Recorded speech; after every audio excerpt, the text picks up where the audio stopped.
الرحمن الرحيم سيقول السفهاء من الناس ما ولاهم عن قبلتهم التي كانوا عليها قل لله المشرق والمغرب يهدي من يشاء إلى صراط مستقيم۔ 12 نمبر 2 کا آغاز ہے۔ ان ابتدائی آیات میں اللہ مالک الملک نے تحویل قبلہ کا ذکر فرمایا ہے۔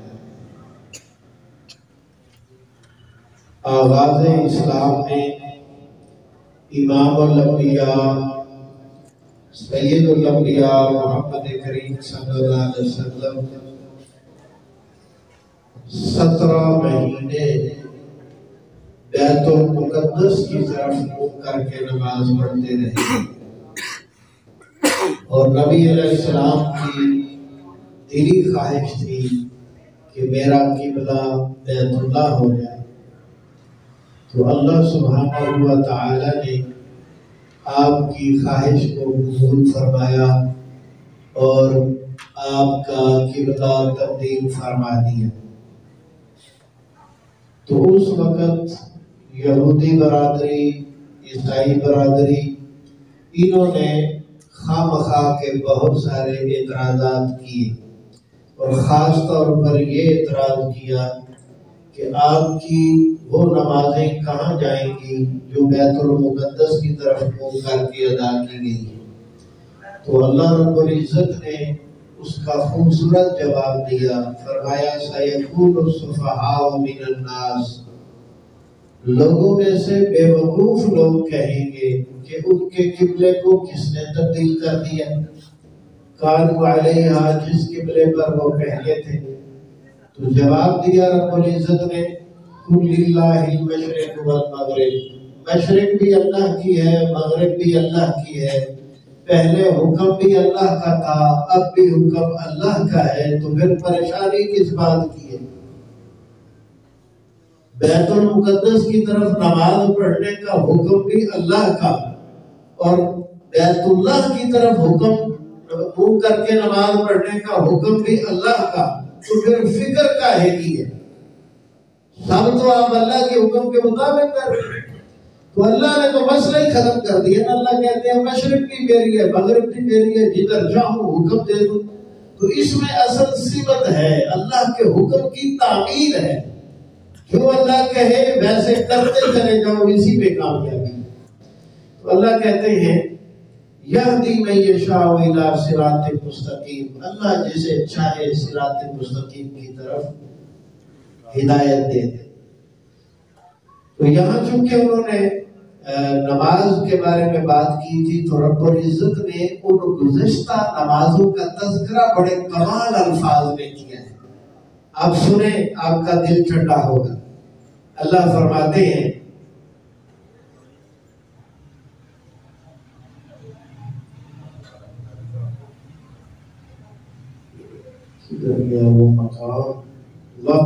وَمَا كَانَ اللَّهُ لِيُضِيعَ إِيمَانَكُمْ، اللہ تعالیٰ تمہارے ایمان کو ضائع کرنے والا نہیں۔ نمازوں کو مالک الملک نے ایمان قرار دے دیا، کتنی بڑی بات۔ مَا كَانَ اللَّهُ لِيُضِيعَ إِيمَانَكُمْ، اللہ تمہارے ایمان ضائع نہیں کرنا چاہتا۔ پہلے بھی اللہ کے حکم سے پڑھ رہے تھے، اب بھی اللہ کے حکم سے پڑھ رہے ہو، تو اس میں اصل جو مسئلہ ہے اللہ دیکھنا چاہتے ہیں کہ مَن يَتَّبِعُ الرَّسُولَ مِمَّن يَنقَلِبُ عَلَىٰ عَقِبَیْہِ، میں نے حکم دیا ہے، میں نے قبلہ تبدیل کروایا ہے، تو میں دیکھنا چاہتا ہوں کون میری مانتا ہے، کون نہیں مانتا، کون جو ہے وہ گردن جھکاتا ہے اور کون جو ہے وہ باتیں کرتا ہے۔ تو یہی رب العزت دیکھنا چاہتے ہیں۔ تو اگلی آیات میں نبی علیہ السلام کے بارے میں مزید ارشاد فرمایا، الذین آتیناہم الکتاب یعرفونہ کما یعرفون ابناءہم، کہ یہ جو باتیں کرنے والے لوگ ہیں یہ کوئی عام لوگ نہیں ہیں، یہ اہل کتاب ہے، ان لوگوں کے پاس اللہ کی کتاب تورات موجود ہے، ان کے پاس اللہ کی طرف سے نبی آئے اور ان نبیوں نے اس آخری نبی کی نشانیاں بتائی، اور یہ لوگ یہودی برادری جتنا محمد کریم صلی اللہ علیہ وسلم کو جانتے پہچانتے ہیں اتنا تو شاید وہ اپنے بیٹوں کو بھی نہیں جانتے، یعرفونہ جانتے ہیں، اچھی طرح جانتے ہیں کہ یہ آخری رسول ہے، کما یعرفون ابناءہم جیسے وہ اپنے بیٹوں کو جانتے ہیں۔ فرمایا وَإِنَّ فَرِيقًا مِّنْهُمْ لَيَكْتُمُونَ الْحَقَّ وَهُمْ يَعْلَمُونَ، یہ بد نصیب لوگ ہیں، حق کو جانتے ہیں، پہچانتے ہیں، سمجھتے ہیں، اس کے باوجود یہ انکار کرتے ہیں، چھپاتے ہیں، وَهُمْ يَعْلَمُونَ، اور ان کو پتہ ہے ہم حق چھپا رہے ہیں پھر بھی نہیں مانتے۔ تو اللہ معاف فرمائے، آج کل کے مسلمان کا حال بھی یہودیوں سے ملتا جلتا ہے، ہمیں جو چیز اچھی لگتی ہے اس پر ہم عمل کر لیتے ہیں، جو چیز اچھی نہیں لگتی اس کو ہم چھوڑ دیتے ہیں، یہ ہمارا یہودیوں والا حال ہے۔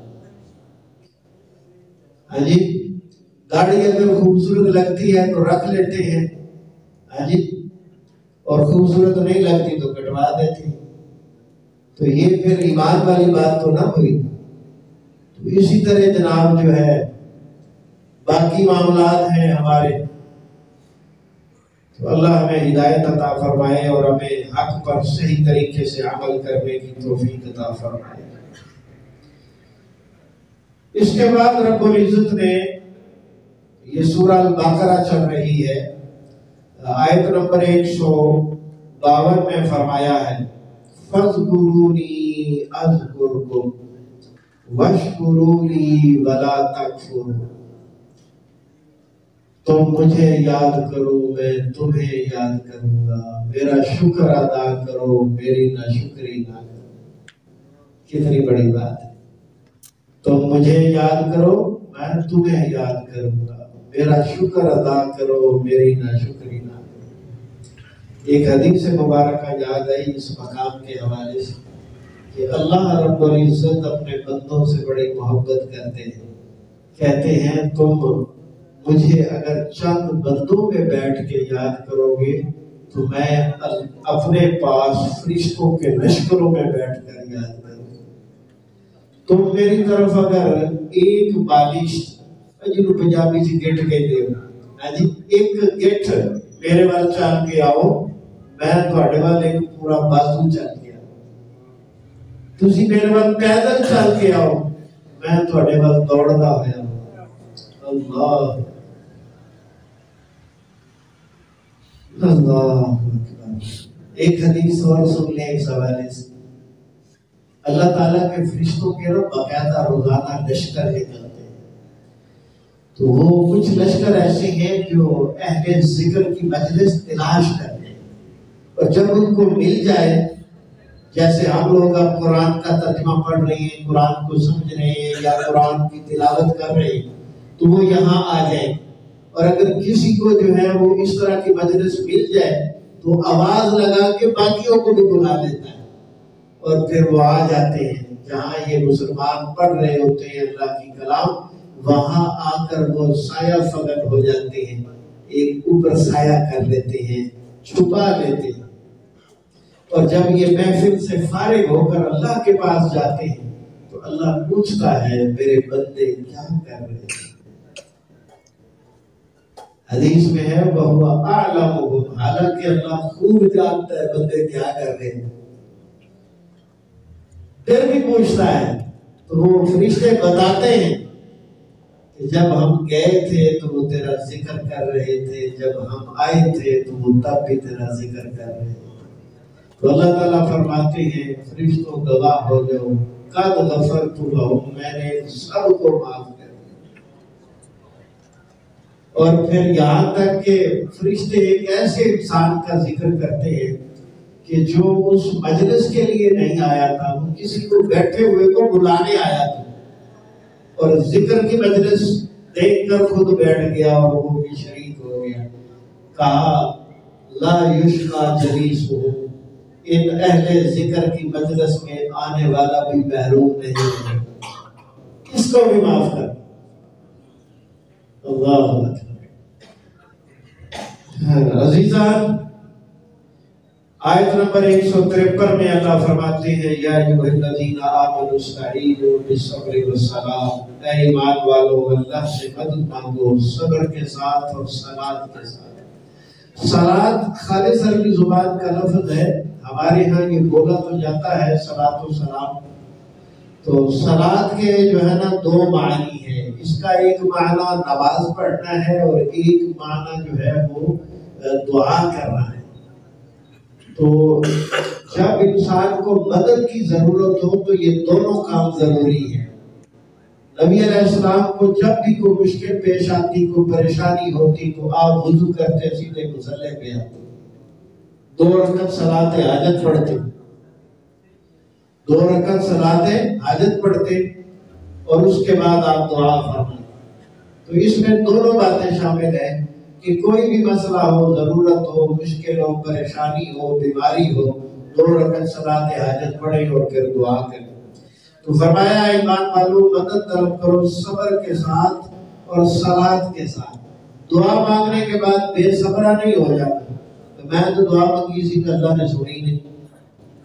جی اللہ جڑا ہے وہ اپنا کی آندے نے تھوڑا ملازم ہے، نعوذ باللہ ہے،